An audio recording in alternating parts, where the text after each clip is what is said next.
You're tuned in to the Wifed Up Now What podcast. I'm Coriel, here to give y'all some marriage management advice specifically for millennial wives.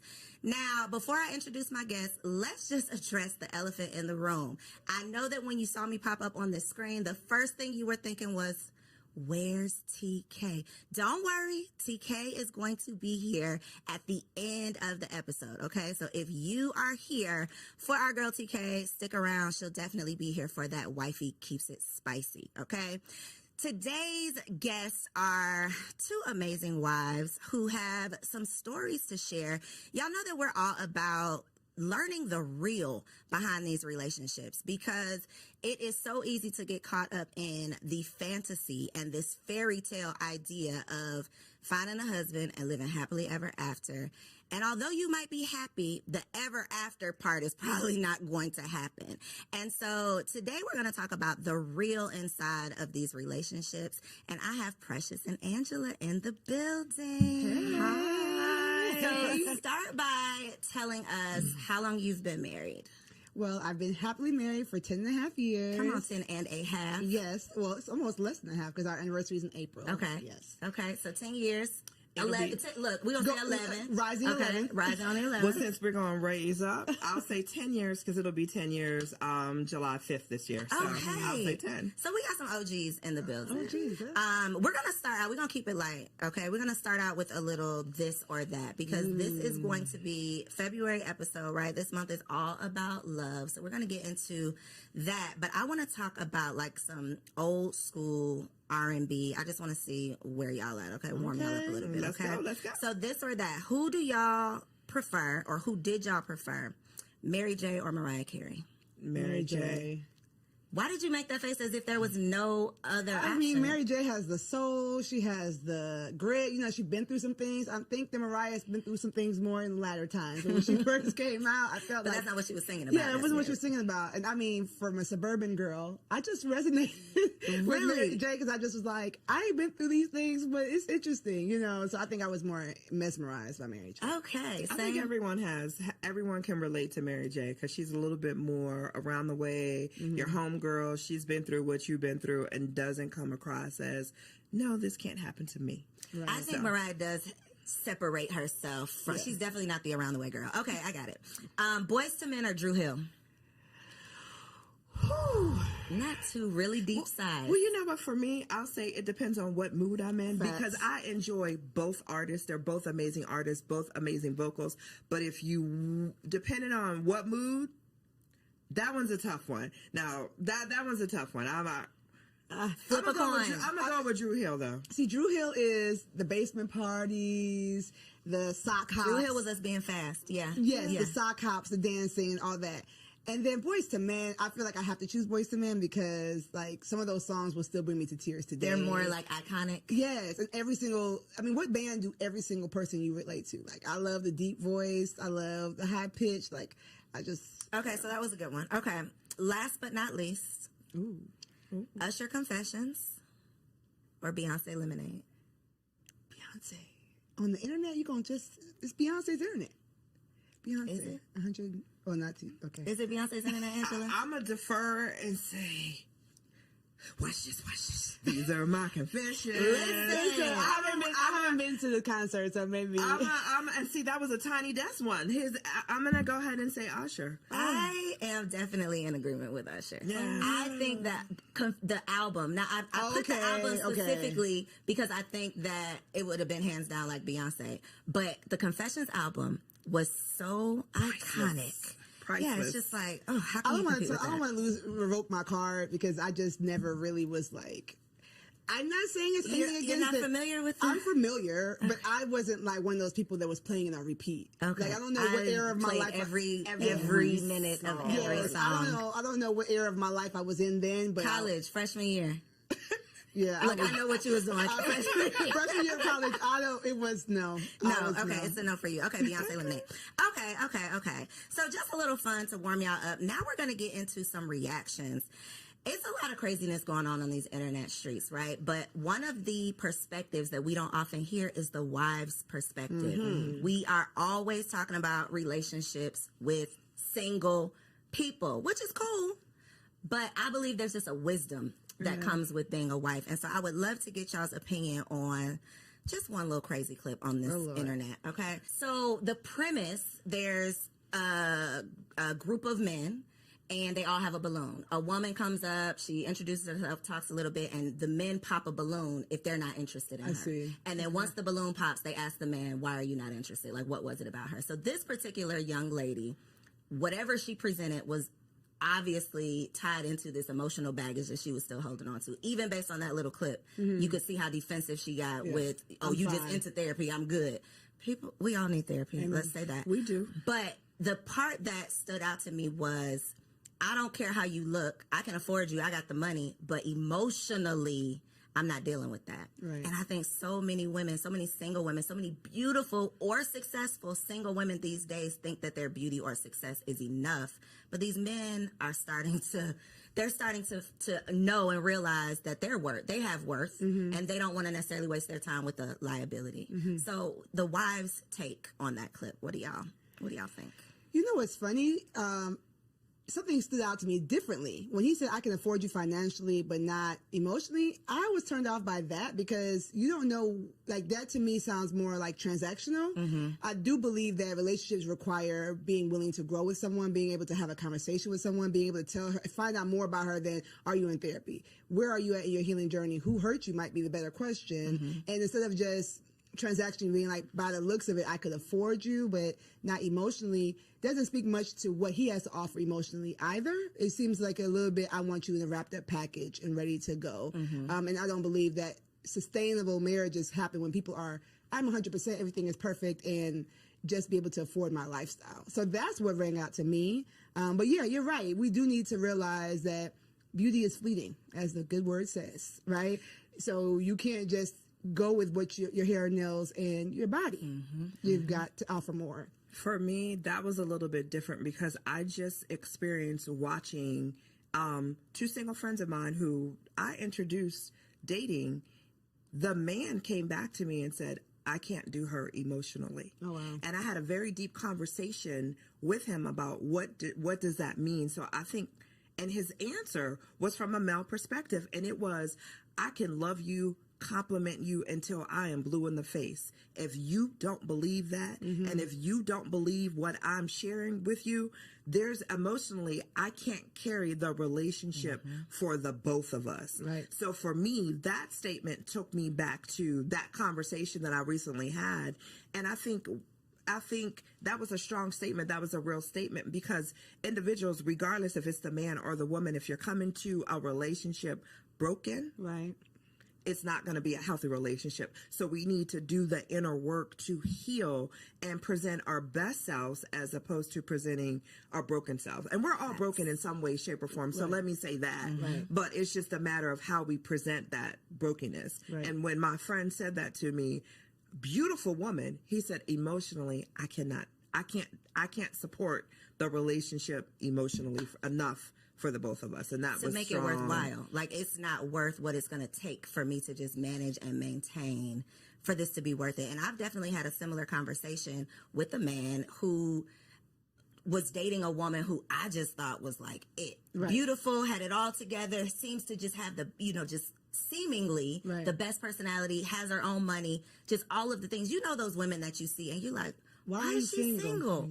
And that was literally what he said. He was talking to, and it wasn't necessarily she had emotional baggage. It was more so I don't want to say she couldn't be corrected, but she was never wrong.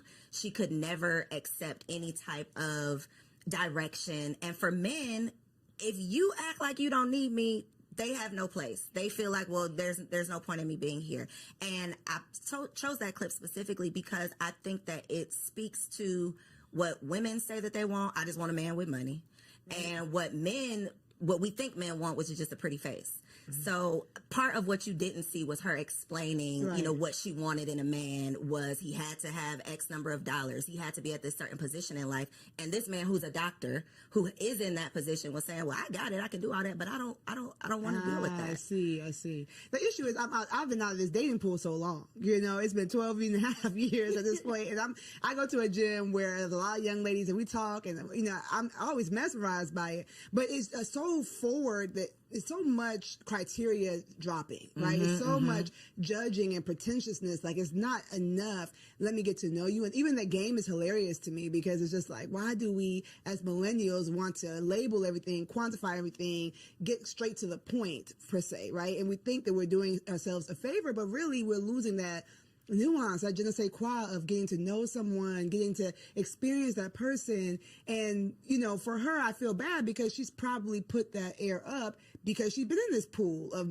men or whatever and feels like she needs to give her criteria based on being hurt or whatever. Therapy. As a counselor, I would, she needs therapy. But it's hard for me. I'm trying to stay out of that pool, and I'm praying for everyone in it. That part. I think, though, the defensiveness is definitely a turnoff. Yeah.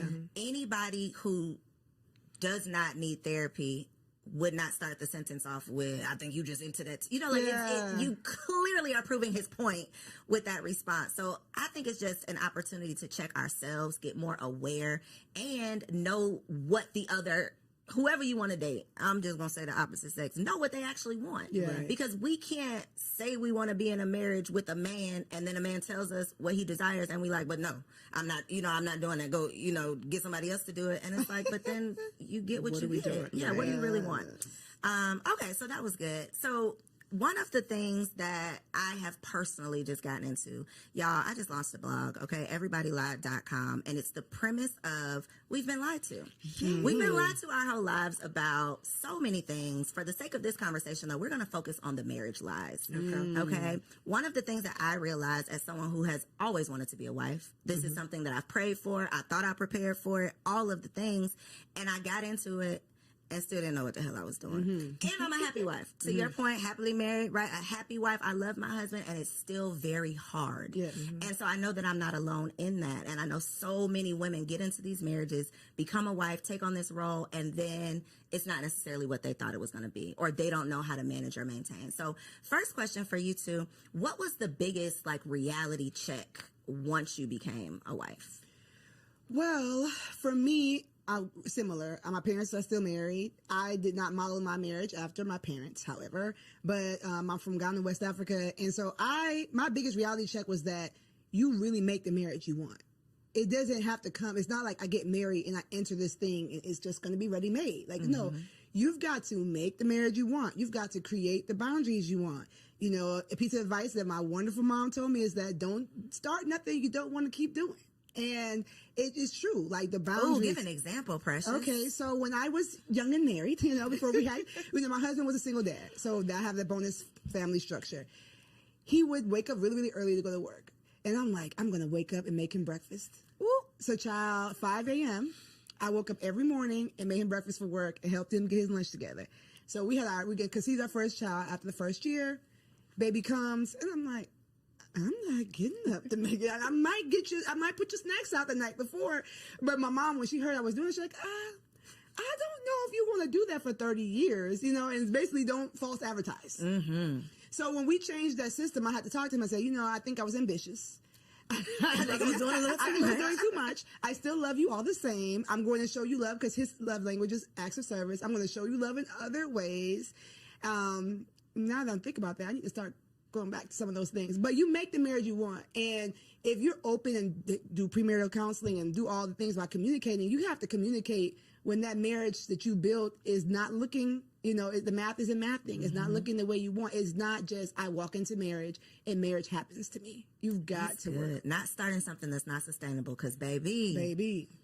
And And then I'm going to let you answer. But one thing a point that you made that I want the people to take away from this is that was his love language, and you had to have a conversation about why it was shifting, because his natural thought would have been, she don't love me no more. Like the baby came and she now don't care y'all about me. bumping heads, Right. and it was a simple, I'm tired now, I can't keep up with this. But if you don't communicate it, then it turns into, my wife don't want me no more. Exactly. And we know what that can turn into. A lot. So a lot of things that you don't want. So I love that you were able to recognize that and point that out.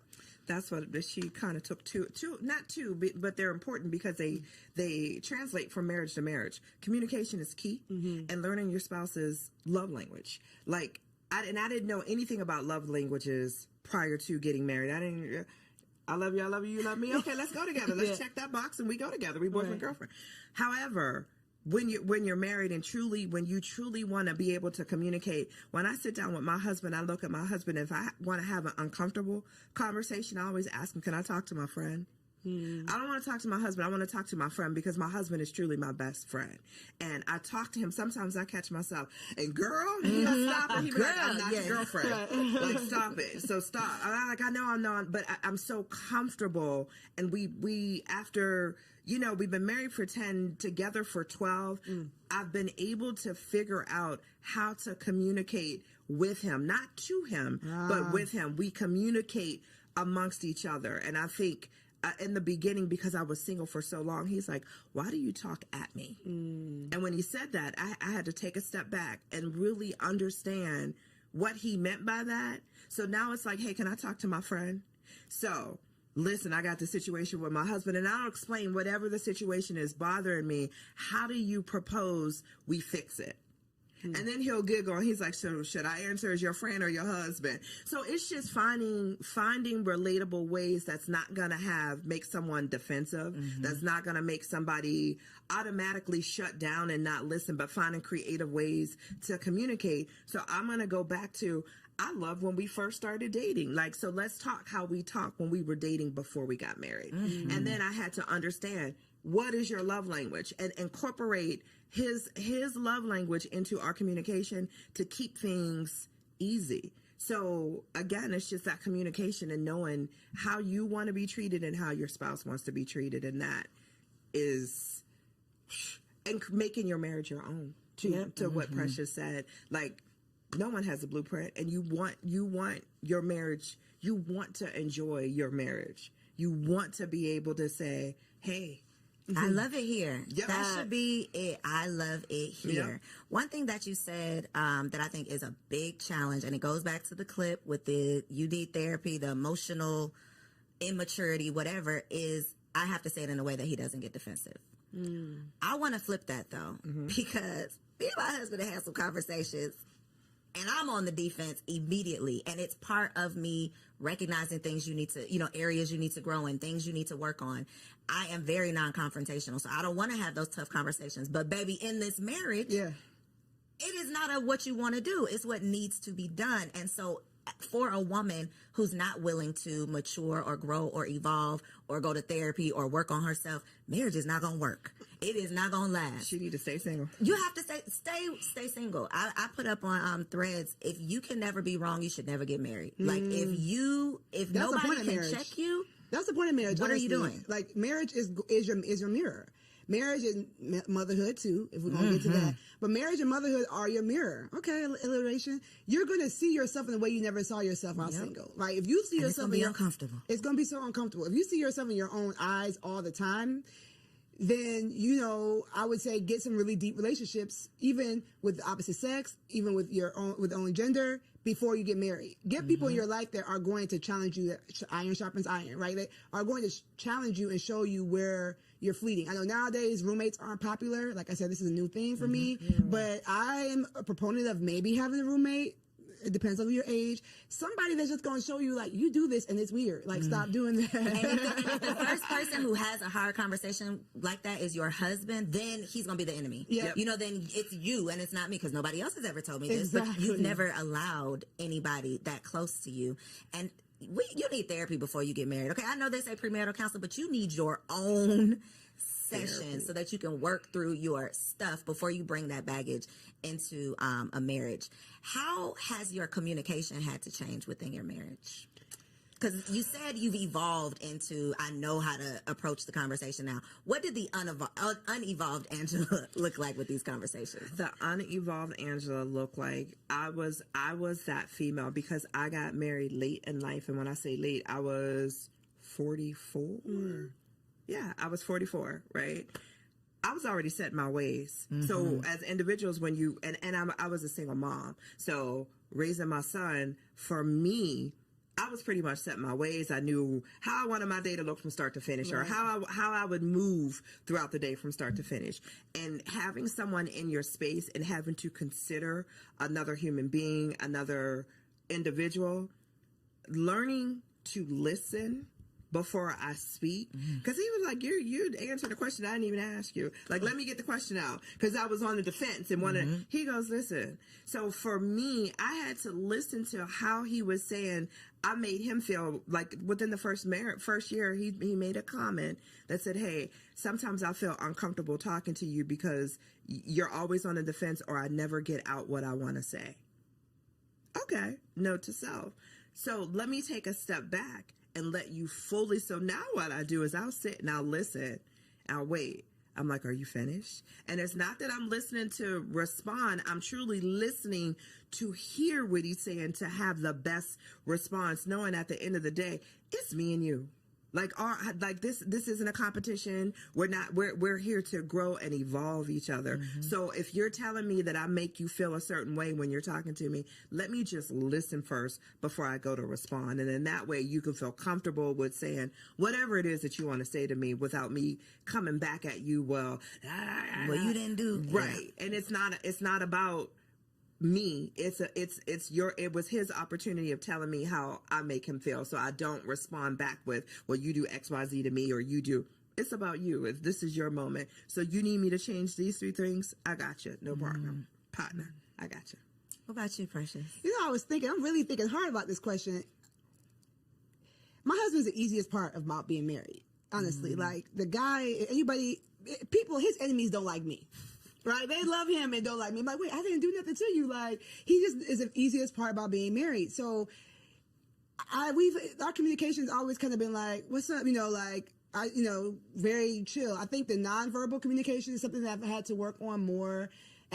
What's that look like? Your face talking for you? Face, maybe just like, my love language is physical touch, which is not a lot of women's love language. So if I'm irritated, I'm like, you don't really gotta touch me like that right now, right? But so working on that, and then also we talked about evolution, right? So Cole knows this. I lost 75 pounds before I got married, and I've gone through weight loss after having all of my kids and all that kind of stuff. Yes. So having 3 kids, having a weight loss journey, and now I help moms do the same thing, but I've had to learn my body. So my nonverbal communication has changed, right? The things that I like have changed. So I've had to communicate with him physically different, and he had to learn me more so differently as I have gotten older. Now I feel like I have the body I wanted when I was 20 something, you know what I'm saying, in my 30s. So our physical communication has changed and evolved, and he's thankfully saw me on my journey when we met. And so he likes me heavy. He likes me slim thick. And so it works, but we had to kind of figure out like, oh, okay, you can do that now. Okay. Like, okay. So our physical communication, has had to evolve. Okay. Reading between those lines. Exactly. I want to talk about those times you want to kill him though. Okay. Because 2 o'clock? Look, 3 o'clock now. I really love my husband down. And there are, love his dirty draws. But there are days when it's like, I'm going to kill this nigga. Yeah. Can I do this for the rest of eternity? Right. I have honestly had those thoughts. And I'm sure he has as well. I think it's just kind of what comes along with it. But that is not the expectation with the happily ever after that we're signing up for. Right. So in those moments when he is your best friend, he's the easiest part of marriage, but it ain't easy. What do you say to yourself in those moments? What is your outlet? How do you calm yourself down? What do you tell yourself to put yourself in check? Like, what do you do in those moments? Yeah, so I said my husband's the easiest part of marriage because his personality, like just who he is like, wow, I don't think my personality can match with anybody else on the planet, right? But marriage is more than just you and that person. Marriage is you and that person, their child, if you have a blended family, or their parents, the way they relate to their families. With however toxic their families are, that's something you need to evaluate before you get married. Like, all those things matter. And so, the days where I'm just like, I don't like how you handled that, or stick up for yourself, or go for more, or, you're so talented in this, I want you to, where you're like wanting to coach your own spouse and you have to let them be their own person. I have to really decide that, like, am I? Personal development and becoming a better you is always going to make a better we. And so I think that a lot of times, especially wives, we have that vision. We can see where we can go. And sometimes our husbands are like, I want to watch football. Like, or I don't need to do good. Yeah, I'm good. Like, we're good right here, or whatever. And even if you have a super ambitious husband, some of the things that we see vision for, they don't see it. And so I say to myself, I say to my clients, like, focus on you. Focus on go to the gym, get a hobby, cope with your friends. Some of the things that we are getting frustrated with our husbands are because our friends are supposed to hold that role, not our husband. And so I've had to learn. A word right there. Listen, like, sometimes you're just putting too much weight on that relationship and it cannot stand the weight. And so spiritually, I tap in with God, like, maybe, Lord, am I using him as an idol? I need to spend more time with you. Physically, I'm trying to be up all under him and I need to go find a friend. I might be having some anxiety. Let me go get a workout in. Let me go get walk in, like, build me up physically, spiritually, emotionally, so that it takes off some of that pressure off of the relationship. That's good. Yeah. Ooh, I like that one. When I get to the place where I just, what my husband, I honestly, I take a step back and I say, is it really detrimental to the marriage? If it's not, I let it go. And it's funny, our arguments, 10 years, our arguments are so minute when I listen to other marriages and we talk about, like, issues or problems. Our issues are so small, and I feel like I'm so blessed because of that, because we talk all the time and we communicate about things all the time. But when I get to the point where I just want to choke him, I take a step back and I'm like, is it really that deep? Is it really that detrimental? Like, I'd be mad, like, man, you left the bathroom light on again. I just want to, and I'm like, is it really that deep? Instead of checking him to say, hey, once again, you left the bathroom light on, I'm just going to go ahead and turn it off and keep it moving about my day. It's just, our arguments be the little petty stuff. But those little petty things can add up. Yes. If the communication is not there. If you don't, if they're not communicated. So, like, our arguments are not, like, I just look at and even like our biggest arguments are, I take a step back. Is it really that detrimental to our marriage? And if the answer is no, I just let it go and keep it.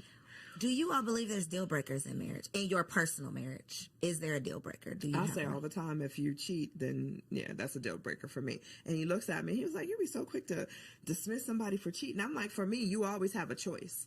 And that choice is not necessarily, am I going to do it or not, but there's a choice prior to you wanting to do that. What is wrong in the marriage that needs to be fixed that you couldn't communicate with me? So give me the opportunity to fix it before you cheat.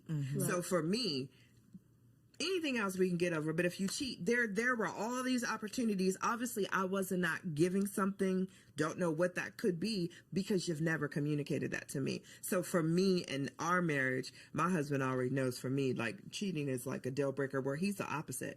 I'm his second marriage, and he's like, we're together forever. So basically, and he always says I had to ask myself, before I asked you to marry you, is this for good? And is there anything that I could not get over? And his answer was no. So I'm like, okay, well, that man ain't cheating. That man ain't cheating. He's trying to stay with you.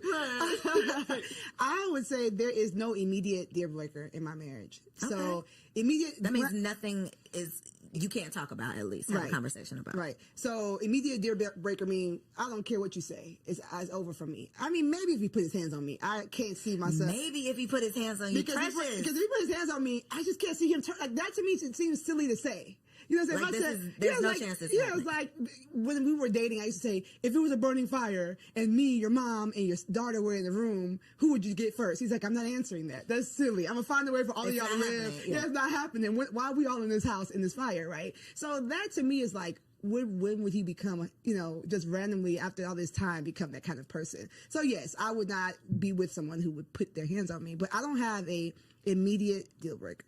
That is great and scary. It is very scary. And I mean, I feel like I can say that now, right? So, I'm never going to be like on this internet, like, oh yeah, everything is perfect over here. No, I mean, we were both working class. We met. We still out here working through this pandemic, through this economy like everybody else. So I won't say that we're perfect in this. Not something that the enemy could use to break us. But the way we look at marriage is like, this is our way to show people that Jesus is real. Like, this is our way to show people that like he didn't die for nothing. So for me, I would just pray that like whatever came our way, we would look at it as an attack and we would fight it together. Now, if we didn't make it, then we fought. You see what I'm saying? So that's why I say it's no immediate break. It's not to be like, oh, I love my husband, I'm never divorcing him. But more so like, we represent more than just me and him being happy. I love that. It's bigger than just y'all are building something bigger. Yeah. When it comes to losing yourself in your marriage, I think this is definitely a woman problem. And I think it comes down to what you said, Precious, of a lot of women, when we find this man of our dreams, I would just speak for myself, not a lot of women, me. Even when I was dating, I was an all-in type of person. If I am in it, I am in it. I am number one girlfriend. I am all of the things. So now that I have this husband, I am all the way in it. And becoming a mother made me realize, okay, girl, wait a minute. Who are you outside of being a wife and being a mother? Because if that gets lost in the sauce, then I'm literally drowning under just these responsibilities. And so y'all being in the game 10 plus years, how have you managed to maintain your identity outside of being a wife? Especially when you have multiple businesses, lots of things going on, you have desires to be more than just a wife, but this is obviously a big responsibility. Go ahead. No. Okay. I think as a woman, you have to create and carve out that time for yourself. Yes. Period. Hands down. You need your girlfriend time. You need your alone time. You need your self-care time. As long as you are always making time for yourself, whether it's perfecting your craft, like Precious said, picking up a hobby, you have to 1,000%, just as much as being a wife, being a mom, we're all of that. Those are important. So is being myself. So when you have those days where, hey, guess what today? Y'all, I'm going to see you later because I'm going to go get my hair done. I'm going to get my nails done. I'm going to go to the spa. I'm going to relax. I'm going to go eat with my girlfriend. It's so important to make sure, not just the women, but the men too. It's just so important that you're taking that time for yourself and you're truly developing. You don't give up. I hear some people say, well, I gave up my dreams and aspirations because I'm a wife and a mom. What made you think you had to? Because the times are evolving. Yeah. There's things as nannies, like so much that people did not have access and finances to when our parents were coming up, or who we had as role models or marriages, role models in terms of marriages to model after. We didn't see that. We saw the wife staying home and being the wife and mom, and that was it. That's not where we're at today. And a big part of that is always making sure that we as women allot that time for ourselves and not feel guilty about it. Ooh, the guilt part. That part. There's nothing wrong with saying no because I'm taking time for me. Because if we're not good for all the other roles that we have, we can't be good for anything. So we got to be good to ourselves. You already know that she's speaking my language, right? So I heard you speak. One thing I want to affirm you, because I'm always going to do that, is that when you're a woman such as Co, and you're doing all these things as a single woman, society was going to tell you that it's not possible to have it all. It's not possible. So when you get into this beautiful marriage, it's like, okay, I got to work. I got to give everything I can to this because this is an anomaly. I'm an anomaly to be able to be this self-made, 6-figure, maven, right? And so that's a lie. Right? Everybody lies. See, that's a lie. That's a lie. You can have it all. You might not have it all at the same time, and you might not be the one to do it all, but you can. Okay. Thank and you. so you're welcome. You're welcome. It's gonna be, you know, we in the trenches. No hood like motherhood. So we're in the trenches. But to your point, when I teach the LIFT framework, which is my framework, one of the letters is the F, the freedom mindset. That fighting that guilt. And what you said about the T, taking your turn, I'm not gonna go into that, right? Like you take your turn, you do stuff for you, but you gotta start with the mindset of why do you think you need to be lost? How, if you lose yourself, will your husband have someone to love?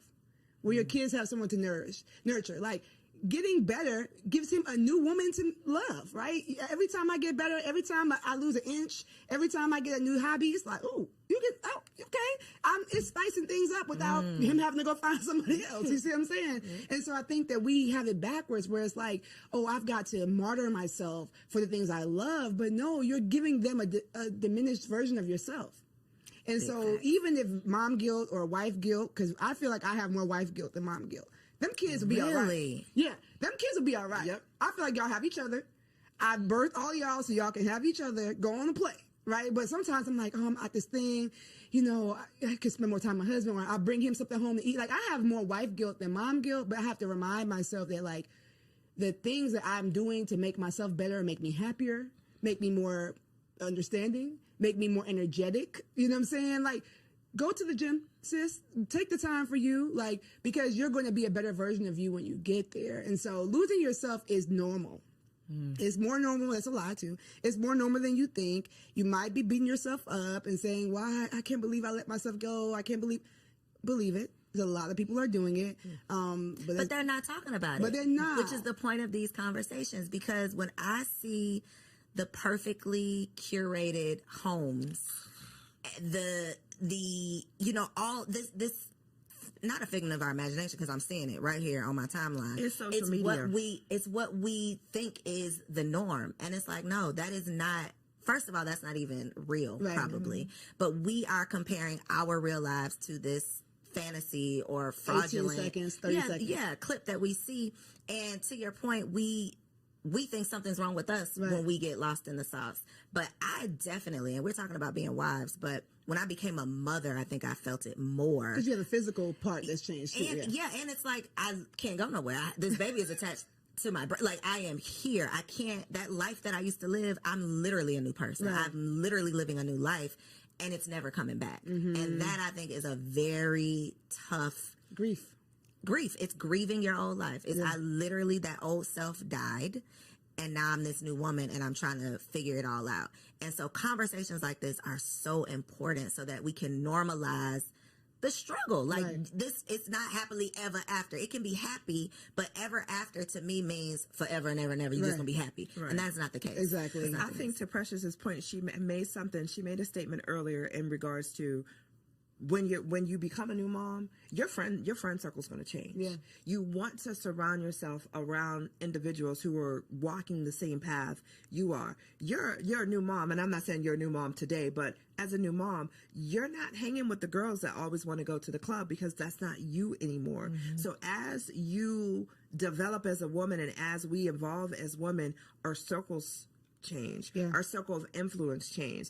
I wouldn't ask a single girlfriend who knows nothing about being a parent to watch my child for me. But guess what? I'm going to have a whole nother set of girlfriends who are parents, who understand the struggles of being a mom and being a parent and having someone attached to you, or always having to be mindful of another individual. So we just need to, instead of not having the conversations, and I'm so thankful that you have this platform for individuals, for women to know, it's all a lie. Like, you evolve and grow, and as you grow, your circle's going to grow, and as a woman, we're going to grow, and that's the evolution part of that. Yeah, but even to that point, I feel like some of those single friends are just real important too. Those are the TTs, right? I think the village has evolved. It's not going to always be the grandmas, because some of these new grandmas, these grandmas is out in the these streets. new grandmas are out in the streets, right? So I agree with her saying, like, get those sisters that can, you know, that's why I created my brand. That's why I created what I do, because we need to have a tribe, right? But then don't forget about some of the people who might not be in the same zone, because they're going to be the ones to take the kids to do the fun things you don't feel like doing.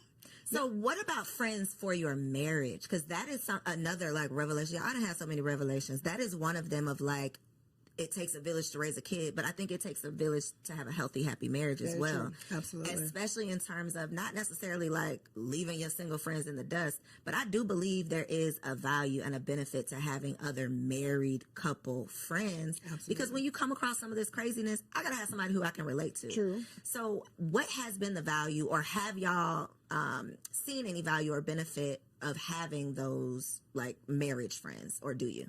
Absolutely. We always joke, if I like the wife and he likes the husband, we go together. Like, that's it. Like, once you find that, that is gold. And then, unfortunately, we've had some times where he loves the husband. Like, I'm like, sorry, y'all got to break up. Y'all got to break up because I'm not coming. I'm not coming. I can't do it. Thankfully, I'm an extrovert, so I'll bear with them once a quarter. But it ain't finna be no Once in a regular. while, Yeah, it's not gonna be. So yes, I find it very important. We're members of church. We were in ministry for a long time, so a lot of that was ready made for us. So you had a built-in. We had a built-in community now when we changed churches, and it was like hard. We were like in the first place, like, well, you got to make new friends at this age. But yes, I do find it very important, you know, especially for husbands. I know that we're talking to wives, but like, I think that women talk about their marriage more than men talk about their marriages. For sure. And so I know that I can say my husband's so amazing because he can see like what his married friends are talking about. Like they kind of can see like, he's like, dang, Precious is boisterous, but she ain't like that. You know, Girl, they be making me look good. I'm like, as long as thank you, girl. you keep cutting up. Yeah, keep cutting up on there. Right. So I think it's very important, and for women too. Like you just see something that like, oh, I'm glad. My man, yeah, ain't got to deal with that. Yeah, like we got to, we all right. You know what I'm saying? Like we might not be in a mansion, but I mean, he be at home. I think it's important. I think 1,000% important. I have an equal balance of both single friends and married friends, but for us, we enjoy hanging out with our married friends more because it's just more conversation that I relate to, and it's just, and for both of us, and it's just super important because I think healthy marriages feed healthy marriages, and you also want to have a safe spot where if there's an issue within your marriage and you're looking for advice from other married couples, then it's good, not necessarily advice. Let's say that, because I always tell people be cautious of who you take advice from. But just just hearing that you're not the only couple that has gone through or will go through what it is that you're going through. So okay. You like put a pin on my in notes. that. Because I subscribe, and I think a lot of us subscribe to keep people out your business, right? Disagree. So this is where I'm going, because that is not necessarily the healthiest mindset or way of being if you truly do need an outlet. You truly do need a sounding board. So where do you draw the line? It's very gray of, I don't want y'all in my marital business, but I do need a friend. I do need support. I do need some advice or some help or whatever, and I don't want to be over here alone, because that's how I ended up, staying in an abusive relationship for too long. I wasn't talking to my friends. I wasn't telling anybody my business. I was trying to keep it all to myself. So God forbid anyone finds themselves in a situation like that and don't want to share, because we've been preaching, keep people out your business. Right. So what's your stance on that? I talk. Me too. I like, if you're my friend and you're our friend, you want what's best for us as a couple, I'm going to talk. I will pick up the phone in a minute and call my husband's best friend and say, let me tell you about your boy. Or I will pick up the phone and call his wife and be like, hey, I'm going to share this with you. Do you experience this? Maybe because you can whisper it to him. And so I talk. If there's an issue and it feels something that you want, that I feel that I need to get off my chest, I'm going to talk. I don't sugarcoat nothing. I don't hold nothing back. And sometimes if I need to be checked, I look for my friends to check me. Am I wrong? Or tell me and that's how, and I have a girlfriend that I go to, and anytime I start the conversation, okay, I need you. Am I wrong? She's like, hold on, let me get my coffee. But so you want those friends where you want to know that you're talking in a safe space, and you're talking and you're going to get great feedback back. So but I don't listen, hey, no one's perfect. What about family though? No. Is it only friends? Except for my sister. My best friend my sister's my best friend. So, but even with her, some things I feel like if it's going to change the level of advice she gives me in the future, I don't tell her. Explain that. So it's sometimes there's something that you might be going through that's a recurring thing, right? And you feel like if I say this recurring thing to this person, it might shift the way they advise me moving forward. So I need somebody who's really clearly, like, me and her are 13 months apart. Like, my drawers are dirty, she's like, girl, but that's, it's just a stain. You know what I'm saying? Right. So she'll tell me I'm wrong, don't get me wrong, but some things it's like, okay, I'm I don't need to I'm hear done that with right this now. recurring thing Yeah. that you know. So I think for me, I do talk. As you can see, I do talk, but we've already used wisdom in the circle. Like it's only, but he knows the 3 people I'm told. It's not gonna be this random friend I met at work and is like we're best Now friends. she in your business. Yeah, no, it's Right. like he knows, and then he gonna know if that guy, her husband texts him. It's like, oh dang, she didn't told. What's the call? Like, Hold on. yeah, right? Like, and the same thing. I'd be like, I don't know what's going on the phone upstairs, but they're talking longer than normal. Are you okay? You know, to my friends. So it's just like, you can't come stay here, so let's talk because what's going on with 'Cause y'all y'all? have to work that out. Yeah, y'all gotta work that out. So we have a standard on the people that we trust, and then I have working and continue to work on that. I speak of him the way I would want him to hear me speak of him. So if I'm telling somebody something, if I haven't talked to him about it yet, I want, if he overheard me, it wouldn't be like, dang, like, so you just calling me low down and no good. Like, you know, like I I respect my husband when he's there, when he's not. And I don't speak to people who are going to be like, yeah. That, you know, like speak negatively of him too. If somebody has that type of vibe towards marriage, like, because you know, these husbands are, You are not the person. You are not the outlet. I person I'm can't. talking And I can to. be super close to that person, right? But if their view of marriage or based on where their marriage is, they're ready for you to like, yes, like finally, especially like I told y'all, my husband's liked by everybody. Yes, finally he did something. Because you know, all these husbands don't do. No, don't be all these because then now I'm defensive. I came to you to complain about him, but now I'm like, but wait, No, but wait a minute. he is still perfect. Now No, this Georgia. conversation has taken the time. Exactly. Now I got to defend my husband. I was coming here to get some advice or get some. I wanted you to be on my side, but not that much. You know what I'm saying? So you have to use wisdom. You have to be spirit led for me because, like I said, anybody can be used to attack your marriage. And so if you want to work it out, that's where I think the whole don't talk to people is. If you know you want to work it out, or you know that there's something that might be somebody else might consider a deal breaker, go to the right person that's not going to come and be used to draw a wedge between you and your husband. I don't think it's family though. To your question in regards to family, and I say that because I'm very careful on what I let my family know about the marriage, because I would not ever want someone to look at my husband differently because I gave you too much on a day that I was super emotional and I said, and you know, I would. So with the family, I'm very cautious on what I choose to tell or what I don't choose to tell. Friends are different. Family, because 9 times out of 10, my husband already told me we're not getting divorced. So I don't want to go So what's paint the this point? image of, because I'm mad at you today, now I'm gonna have my family mad at you because my Forever. family ride or die. They're going. So I'm careful when it comes to family on what I tell and what I don't share. Friends choose you. Family doesn't. Yep. So if you're talking to a friend, this person has chose to be his friend, chose to be your friend. They like him for who he is, right? Your family is putting up with him might not because even like your right, ass. right, exactly, right. And thankfully, my family loves Ant, but it's like they didn't choose him. They don't even know him as well as my friends know him. So I think it's just about, you know, not casting your pearls in space that's not safe. You know what I'm saying? Picking the person that you know loves him and might be like, not Precious. You know, sometimes he does it. You know, like giving him the Some benefit of the helpful, yeah. helpful advice. Yeah. Okay, so for our last segment, it's called Wifey for Lifey because the goal is to be wifey for lifey. This is all about marriage management, how we can maintain and sustain a healthy, happy, most of the time, marriage. Here we go. So one piece of advice in your 10 plus years in your relationship, what would be a piece of advice that you would offer to a woman in her first year of marriage? And you can look right there at that camera and tell the people. Hey, girl.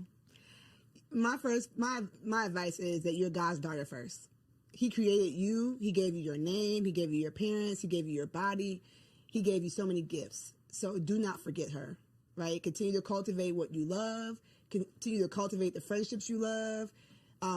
Be willing to change and grow and evolve. And as you do that, communicate that. Communicate those changes.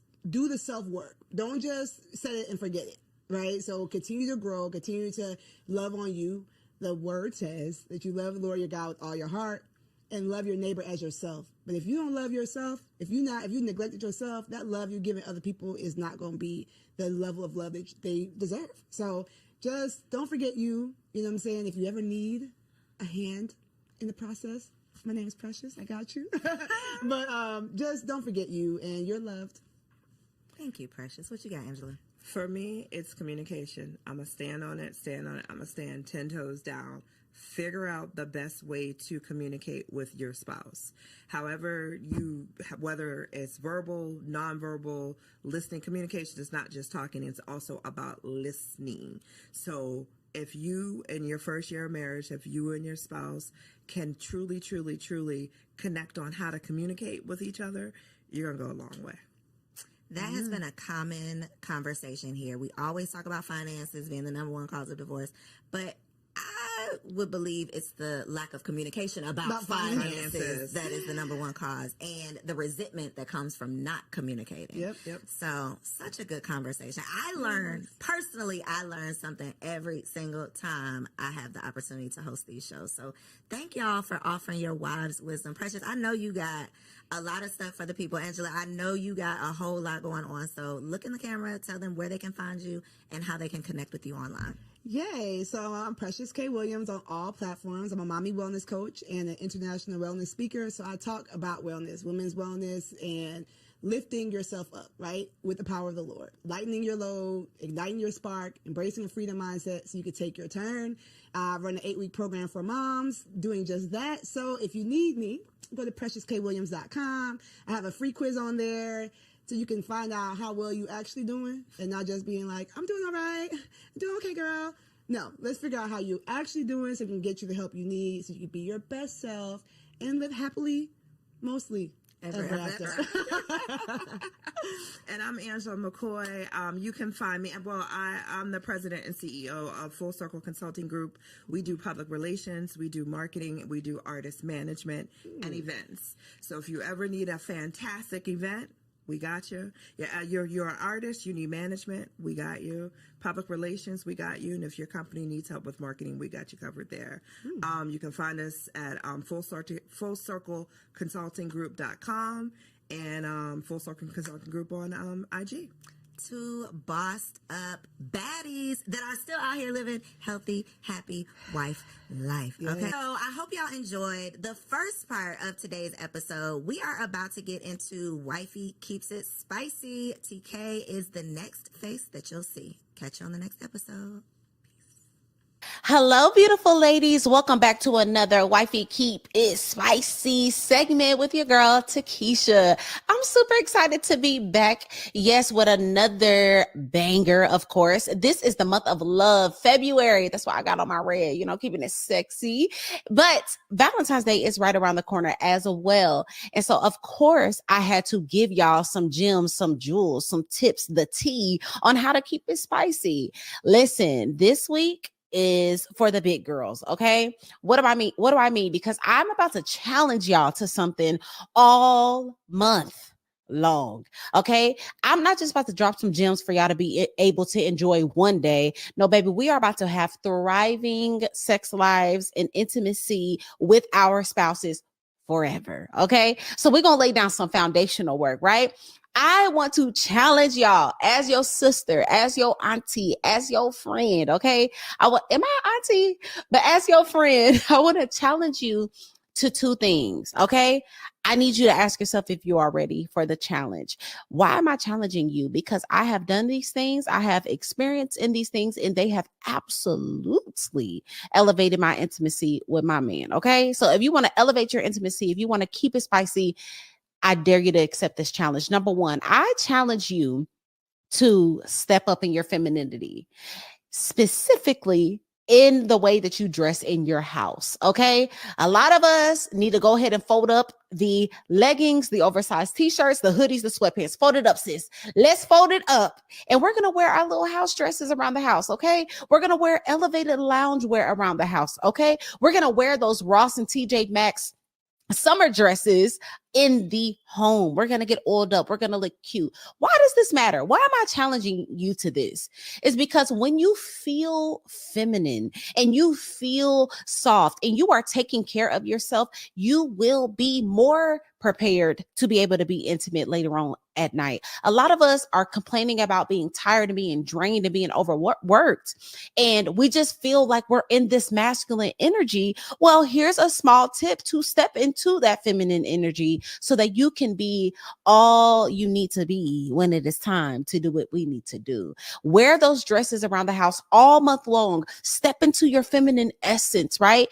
I just want to put this caveat out there though. Be prepared for your man to want it all the time, and be prepared for you to want it. Okay. Because when you walk past that mirror and you see your silhouette and you see how good you look, you see how you jiggling and wiggling and smooth in that dress, you are going to feel confident. It's going to boost your self-esteem, and it helps you thrive in your femininity, which is absolutely attached to your intimacy. The second part of this challenge, and this is for the big girls. Are y'all ready? I want to give every single last one of y'all some homework. We are going to set our man down. We are going to set our husbands down. And this is exactly what we are going to ask. We're going to ask how we can be a better wife. We are going to ask for them to share with us all the areas that we could work on. We are going to ask for every aspect of our lives. How am I as a mother? How am I intimately? What is the things that you want from me? Talk to me, Big Daddy, right? And I know a lot of y'all like, girl, he the one that need to be elevating. He's the one that needs to be asking me these questions. But I just want to challenge y'all to take the lead. I want to challenge y'all to become more self-aware so that not only are you stepping into your femininity, you're looking more feminine, you are aware of the places that you need to grow in. You are aware in the areas that you need to stretch in. And therefore, overall, just allowing a space for a phenomenal place of intimacy to thrive. A lot of us think we're doing excellent and we just might not be. And that is okay. It is better to have your feelings hurt a little bit and become fully self-aware than to operate in full delusion and just be suffering. We don't want that. We're not building up a culture of women who think it's all about them. So this month we are challenging ourselves to be big girls. We're challenging ourselves not only to know how to be fire in the bedroom, throw it back, do all these tricks, but we're going to be phenomenal women. And so this is what's going to set up for the long-lasting, mind-blowing sex that we all want. So that is my advice. That's my tips for this month. I want y'all to comment down below, not this month, but this week. I want y'all to comment down below if you are accepting the challenge. Will you wear dresses all month long? Will you kind of get a little sexy and elevate that loungewear? And are you going to set your man down to really find out what's tea?